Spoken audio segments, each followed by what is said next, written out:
je le prénomme Missir Labrax. Sur mon kayak, je suis le roi, canon batterie juste derrière moi. À la recherche des poissons rois, avec des dents comme Dracula. En Côte d'Azur, il est sacré et réservé aux chevronnés. Attends un peu, je vais le nommer, c'est mon poisson privilégié.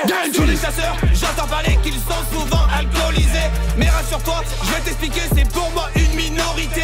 Toi qui critiques, monte dans la poêle et essaie de t'approcher. Salut les abonnés, ben, content de se retrouver avec Fantasy Pêche. Voilà, vous savez que Fantasy Pêche c'est la diversité. On est en compagnie de Johan. Salut les abonnés. Voilà, alors on a eu pas mal de réponses sur le tuto pour le kayak. On n'en fait pas souvent, on fait beaucoup de chasse sous-marine, vous avez remarqué. On attend évidemment que ça le fasse au niveau du kayak.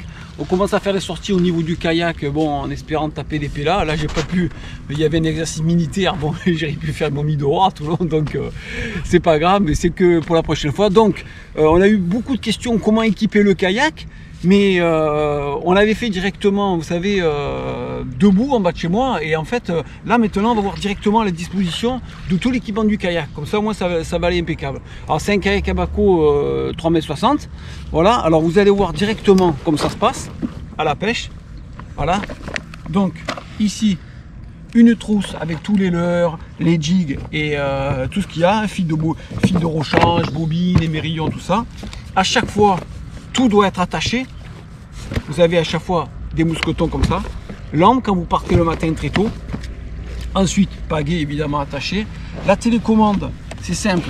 Ici, pour le moteur, on l'avait dit dans le premier tuto du kayak, avec un coupe-circuit, si vous tombez à l'eau, clac, ça coupe automatiquement le circuit. Vous voulez démarrer, vous appuyez, vous mettez directement ça ici. Pour ceux qui ont un kayak Abaco avec un moteur, hein, voilà. Regardez le système du moteur. Évidemment, il est commandé par des pédales pour aller à droite, pour aller à gauche, avec le moteur qui va à droite et à gauche. Ici, une drisse, vous avez une drisse pour le tirer, pour le faire monter, et une drisse ici pour le bloquer en position basse. Ça, c'est OK. Au niveau de la pêche, alors c'est le plus simple. On a dit oui, les salabres, je ne sais pas lequel prendre et compagnie. L'idéal pour le kayak, c'est ce salabre-là. Voilà, c'est facile.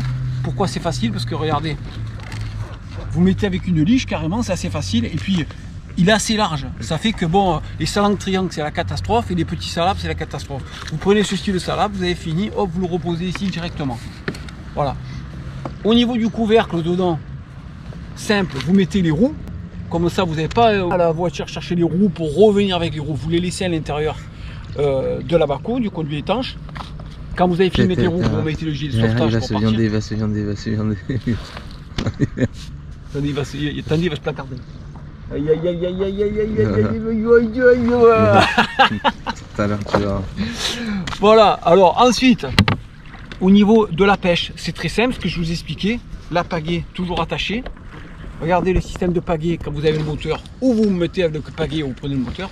Regardez, vous le mettez là, vous le connaissez tous, hein. Il y a un système ici pour attacher la pagaie. Et moi, alors je vous fais une petite astuce, à chaque fois que vous prenez des vagues et compagnie, vous avez tendance à faire ça avec la pagaie. Et le problème, des fois, elle se tangue dans l'eau et là, vous pouvez chavirer. Donc, j'ai fait un système perso. Regardez, c'est très simple. C'est une chambre à air avec ici un anneau qui a été coupé en inox. Vous prenez ça, vous tirez l'élastique et vous mettez ici. Et là, la pagaie, le bouquet ne bouge plus. Voilà, vous mettez un des côtés, un de l'autre. Parce que quand les vagues se lèvent, c'est dangereux. Si la pagaie se plaque dans les vagues, vous avez vite fait de chavirer ou autre comme ça. Là, au moins, elle ne peut pas se tanguer. Et surtout, quand vous traînez avec le moteur, vous n'avez pas ce bruit qui fait ça.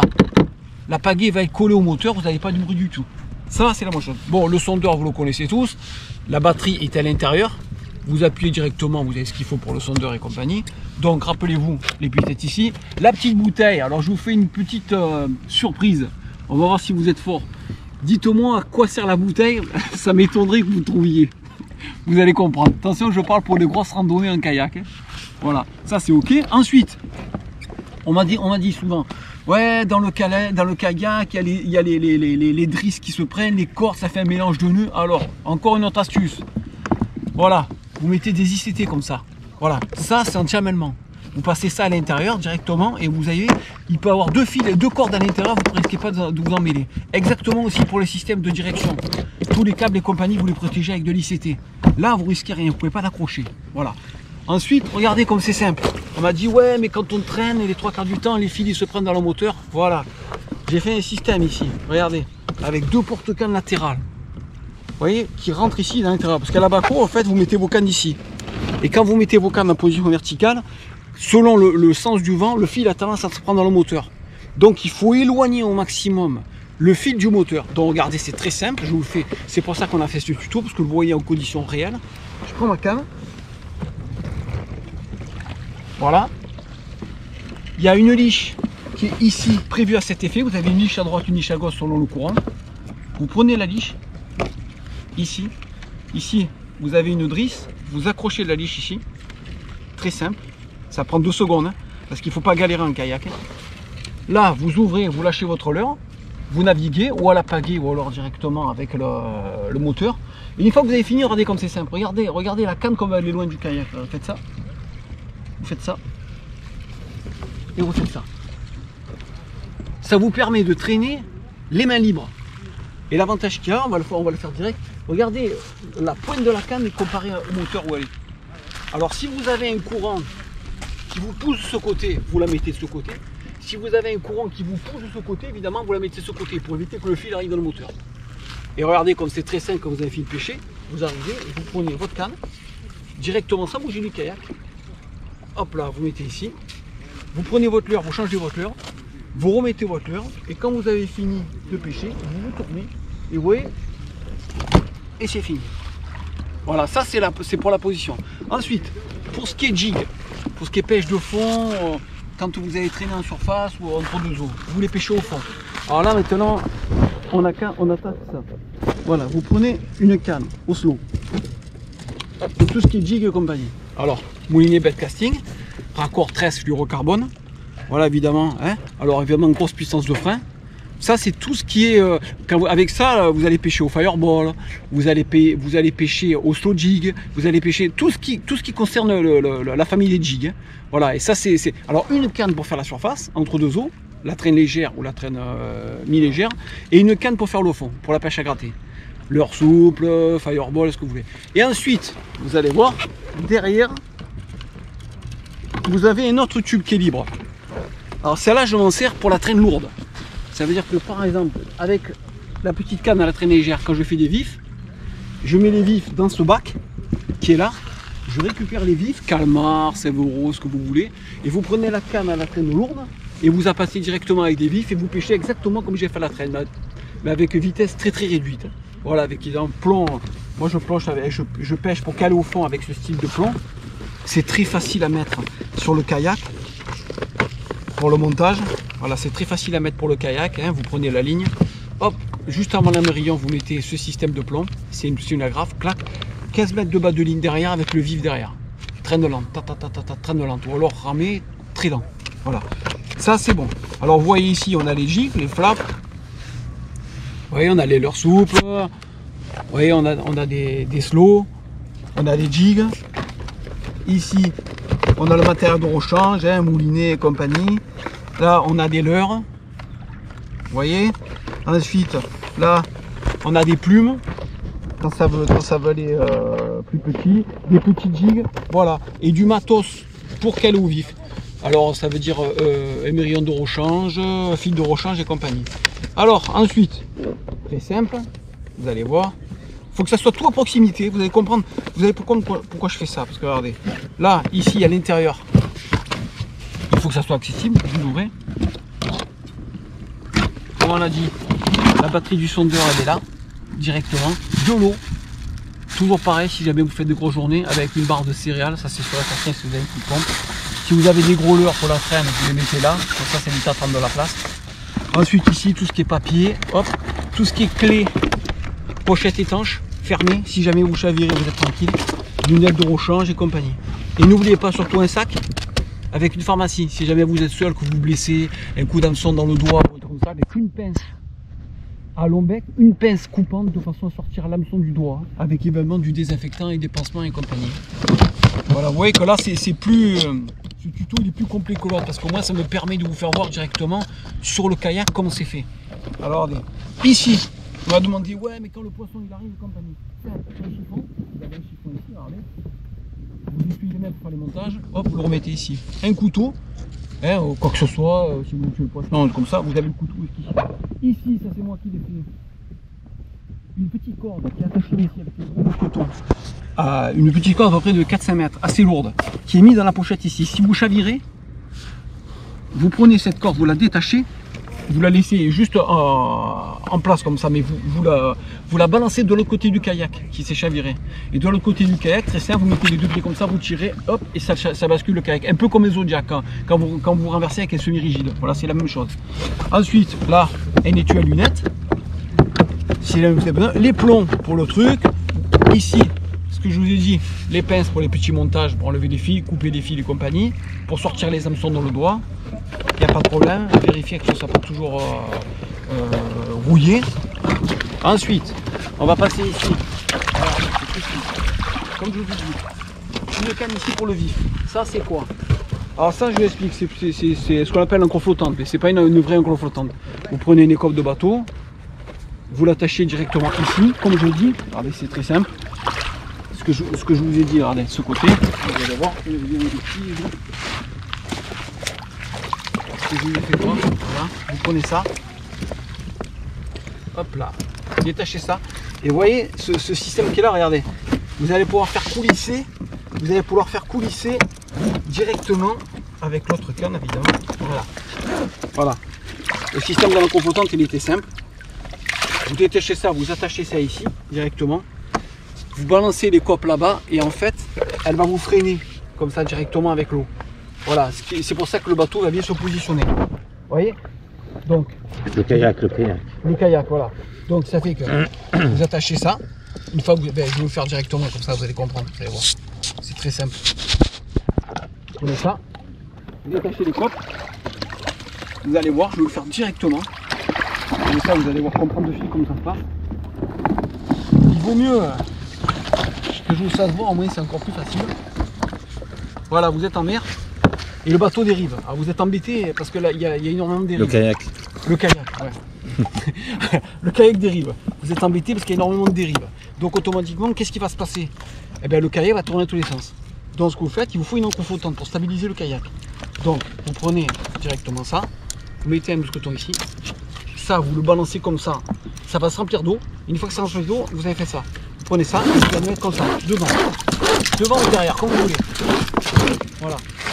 L'eau va se remplir dans les copes, ça va faire une résistance et le kayak va toujours être derrière. Voilà, ça fait qu'au niveau de la trajectoire de la vague, vous êtes toujours face à la vague. Alors, il y en a qui font ça devant, il y en a qui font ça derrière. Vous mettez où vous voulez. Et quand vous voulez reprendre, c'est très simple. Vous mettez ici directement, vous détachez, comme ça. Vous reprenez ici directement. Je fais un peu de vis, ça fait exprès. Voilà. Hop, vous le reprenez, vous le tirez doucement dans l'eau, vous le videz, arrivez au bord, hop, quand vous avez fini, c'est tout bagarre, vous prenez direction derrière. Voilà, ça c'est pour éviter les dérives. Alors, dans ce cage, c'est facile. Alors, ou vous mettez le poisson dedans, ou alors j'ai fait une autre solution. Moi, c'est ma solution à moi. Après, vous en avez qui sont plus costauds que moi dans le kayak, mais bon, qui est pas mal non plus. À chaque fois, j'étais embêté parce que pour mettre les vifs, ça manque de compartiment. Et le problème qu'il y a, c'est que quand vous mettez les vifs, vous ne pouvez pas mettre le poisson que vous avez pêché avec. Donc, je me suis servi d'un support sur la cage. Et ici, je mets une petite cagette, toute petite bleue comme ça, à peu près grande comme ça, ceinturée de là à là. Elle est superposée sur ça. L'avantage qu'il y a, vous pêchez un poisson, vous le mettez là. Et sur cette cagette qui est là, je le remplis d'eau et je mets vif. Ça fait que ça me fait prendre les vifs dans la petite cagette et de poser les poissons qui sont pêchés à l'intérieur. Ça fait 2 compartiments si vous voulez. Et ça c'est super. Ensuite, regardez bien ce que je vous dis à chaque fois. Toutes les cannes doivent être attachées. Voilà. À chaque fois. Alors vous avez ce système qui est pas mal non plus. Vous mettez ici directement. Hop, c'est une agrafe directement. Voilà. Ça, très important quand vous avez le kayak, quand vous galérez avec tous les fils au milieu et compagnie. Ça, prenez ça. Ça c'est très bon, c'est très simple, ça c'est pas cher et puis surtout l'avantage qu'il y a, les crafts comme ça, ça vous permet à bien te regarder. Regardez là, tout est bien attaché, tout est parfait. Il vous faut une corde ici. Alors cette corde, on m'a dit ce que c'est cette corde. C'est la corde de remorquage, elle est obligatoire. Vous voyez, il faut qu'elle soit près d'ici. Si jamais vous êtes en mer, vous n'allez pas chercher la corde de remorquage en bas là-bas. Il faut que ce soit un mousqueton assez rapide, vous l'enlevez directement, vous détachez les crafts et ça y est, ça part de là-bas directement. Alors regardez, pour éviter de se prendre à chaque fois les hameçons, parce que quand vous allez pêcher, c'est toujours la même chose. Les hameçons se plantent ici dans la corde et c'est la misère. Quand ils sont devant, là ou là, il faut marcher sur le kayak, vous risquez de chavirer et compagnie. Donc à chaque fois, il s'était, il se plante pas, il va glisser mais il va pas se planter. À chaque fois que vous avez des cordes, vous mettez de l'ICT. À chaque fois. Voilà. Bon, ben, ceux qui veulent, regardez. On repasse un peu le premier tuto qu'on avait vu sur le kayak. Mais là, vous le voyez en direct. ICT, du câble pour la direction, de la drisse pour monter le moteur, câble direction, drisse pour monter le moteur. Ça, un plexiglas vissé sur le kayak avec la rotule qui est fixée sur le plexiglas. Deux vis inox qui sont ici. Bon, franchement, c'est nickel chrome. Et évidemment, quand vous êtes à la maison, de suite après, rinçage à l'eau douce du moteur. Ça, c'est obligé. Sinon, c'est la catastrophe. Voilà. Une pagaie simple. Mais vous voyez, alors, je vous cache pas, un kayak comme ça, il y a pas mal d'équipements. Allez, il faut compter à peu près une demi-heure pour le mettre en place quand vous êtes habitué. Mais par contre, après, quand vous pêchez une grosse partie de la journée, c'est open bar, quoi. Tout est équipé, vous êtes tranquille. Et là, déséquiper un kayak comme ça, allez, je vous cache pas, en 20 minutes, c'est fait. C'est que des agrafes, des scratchs, ça va très très vite. Vous mettez un sac ou fourre-tout dedans et ça va très vite. Hein. Voilà. Donc, je répète, c'est très simple. Je refais une dernière fois pour ceux qui ont la baco. Voilà. Ici, vous avez le coupe-circuit. Vous mettez le coupe-circuit. La manette à zéro, évidemment. Donc, comme on l'a dit, vous avez la pagaie directement accessible, l'encre flottante qui est ici dessous directement accessible, les cordes toujours à l'intérieur, les porte-cannes ici, tout ce qui est Jeep ici, tout ce qui est bouffe, eau, clé de voiture à l'abri ici, et la petite bouteille. Vous n'avez pas trouvé quoi c'est? Vous n'avez pas trouvé pourquoi c'est la petite bouteille? T'as pas trouvé, Jean? Ouais, pour pisser une coup dedans. Voilà, parce que si jamais vous êtes en galère et qu'il vous pêchez au large et que vous avez envie d'uriner, le problème qu'il y a, c'est que vous êtes obligé de retourner au bord, vous puissiez revenir. Donc, c'est le système basique. C'est une bouteille, vous avez un scratch ici sur la salopette, vous pissez et puis au moins c'est réglé, vous rincez la bouteille, terminé. Voilà. Le sondeur, un étui en laine pour protéger le sondeur. Et je pense qu'on est OK. Vous avez vu exactement comme c'est monté. En direct, c'est facile, tout doit être à proximité et au moins vous êtes tranquille. Voilà. Attends, un petit au revoir. En espérant que le tuto de Titus vous a plu, il était vachement complet, en plus on avait un temps magnifique. Et surtout, n'oubliez pas le salabre bien large pour les grosses pélamides. Allez, à bientôt et bon courage à vous les gars. A plus les abonnés. Titus, t'es ok? Yeah, Joe, je suis ok. Boîte à l'heure, t'es ok? Ouais, c'est bon, je suis pareil. Canne moulinée, t'es ok? Puissance de frais, je suis ok. Hameçon ultra piquant, c'est ok? Pour faire du fish, pareil, ok. Pour le yacht, propulsion silencieuse, mode commando. Éco-sondeur, dernier cri. Calmar dans le levier, en passager non déclaré. Pour le leurre, poisson nageur, jeu en 3D. Et rouge à l'air incorporé. Chasseurs, pêcheurs, tous passionnés, on forme une grande communauté. Des prédateurs engagés, nos traqueurs sont des milliers. Dans une draille ou en apnée, sur un kayak dans les rochers. Communauté de l'anneau sacré, aussi puissante Frodon Saké.